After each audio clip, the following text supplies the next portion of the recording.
অযোগ্যা দাসীকে তুমি কৃপা করবে। এতদিন পর এই দাসীর প্রতি তবে তোমার কৃপা হলো। নয়নের জলে সরাসরি প্রভুর চরণ দুটি ধৌত করে দিলেন। এত বড় কাঙাল, ভগবানকে যে বসতে দেবে তার একটা আসনও তার নাই। প্রভু এসেছে তার গৃহে, কোথায় বসতে দেবে? তার কোলের উপর ভগবানকে বসতে দিবে,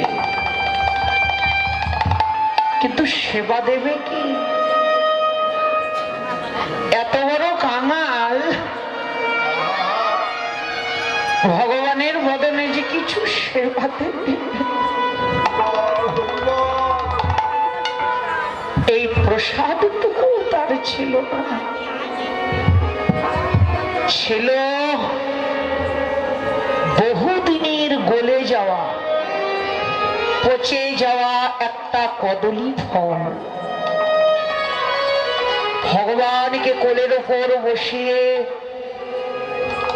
ওই বহুদিনের পচে যাওয়া কলাটা ভগবানকে পেয়ে তার এত আনন্দ, কৃষ্ণ প্রেমে সে এত বিভোর,